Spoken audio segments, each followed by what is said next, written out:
Assalamualaikum warahmatullahi wabarakatuh. Perkenalkan, nama saya Mardiatul Latifah Marbun, NPM 19140083, Prodi PGSD 3, mata kuliah pembelajaran IPA kelas tinggi. Saksikan video simulasi pembelajaran saya berikut ini. Assalamualaikum anak-anak, apa kabar? Alhamdulillah, semoga anak-anak ibu dalam keadaan sehat-sehat saja. Oke, sebelum kita mulai mata pelajaran kita, ada baiknya kita berdoa. Berdoa dimulai. Berdoa selesai. Oke, sekarang ibu mengabsen ya. Ade Irma, Adelina, Ardiman, Afifah hadir semua ya.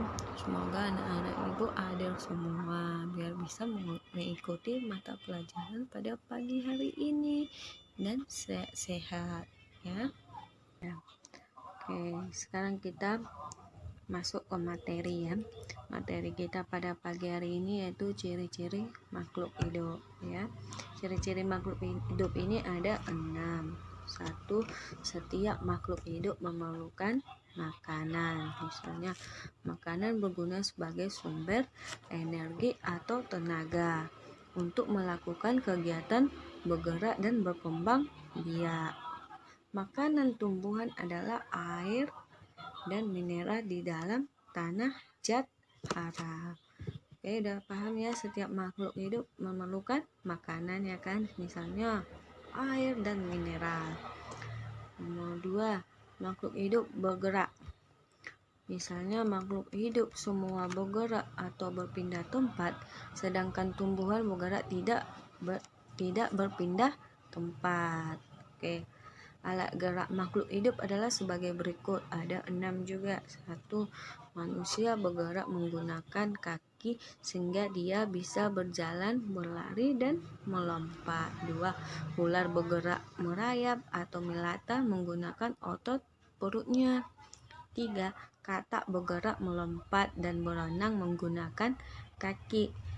Keempat, ikan berenang menggunakan siripnya.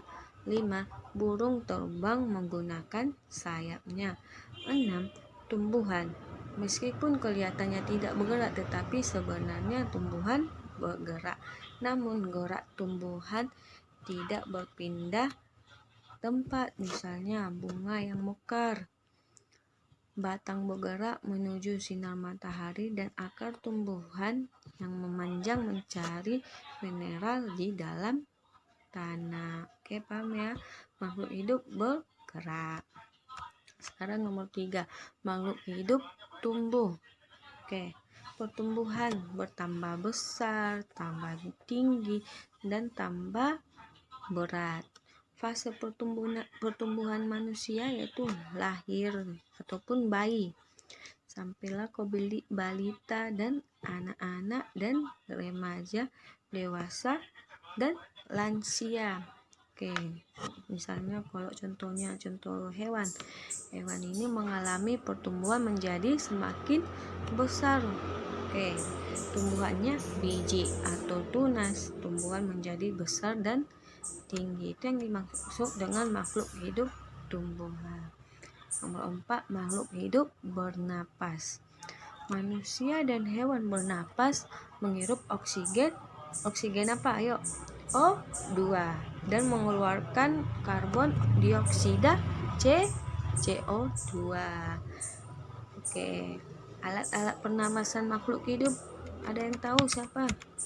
Oke, alat-alat pernapasan makhluk hidup yaitu 1. Manusia bernapas dengan menggunakan paru-paru. 2. Cacing bernapas dengan menggunakan kulit.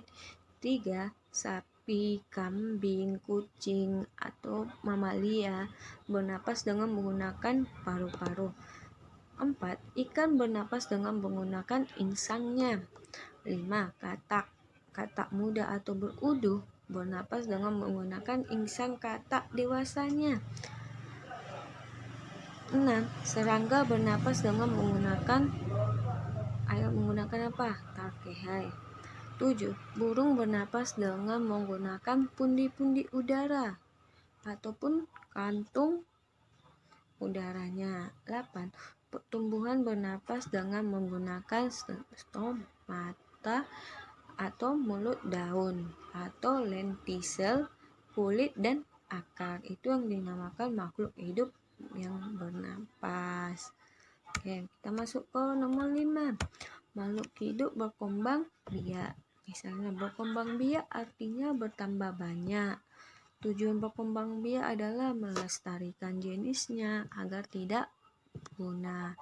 Cara perkembangbiakan makhluk hidup adalah sebagai berikut. Dengarkan ya. Bertelur ataupun ovipar. Contohnya ayam, bebek, cicak, burung, ular, ikan, kura-kura, dan lain-lainnya. 2. Beranak. Apa itu beranak? Vivipar.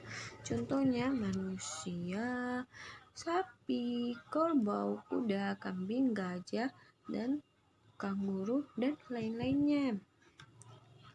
Oke, catatannya di dalam makhluk hidup berkembang biak ini yaitu makhluk hidup yang berdaun telinga berkembang biak dengan beranak.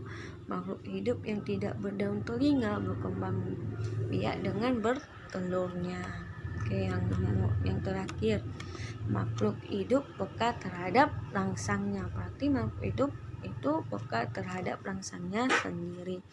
Rangsangnya adalah perubahan keadaan yang ada di luar makhluk hidup. Rangsangnya berupa cahaya, panas, bunyi, sentuhan, dingin, bau, terang, dan gelap. Contohnya misalnya sentuhan. Sentuhan ini yaitu putri malu akan mengatupkan daunnya bila disentuh. 2. Misalnya contohnya cahaya. Cahaya tumbuhan bergerak mengikuti arah datangnya cahaya matahari. Itu yang dimaksud makhluk hidup peka terhadap rangsangnya. Udah mengerti sampai sini? Oke, kalau sudah mengerti, karena waktu kita tinggal sedikit lagi, Ibu akan memberi tugas kepada anak-anak Ibu agar tugasnya di rumah segera dicatat. Cari contoh makhluk hidup berkembang biak. Oke, itu tugasnya di rumah ya. Minggu depan sudah terkumpul. Karena waktu kita sangat sedikit lagi, Ibu akan menutup mata pelajaran kita dengan mengakhiri dengan berdoa pada kedua kelas agar memimpin doanya. Doa dimulai. Doa selesai. Ibu akhiri dengan mengucapkan Assalamualaikum warahmatullahi wabarakatuh.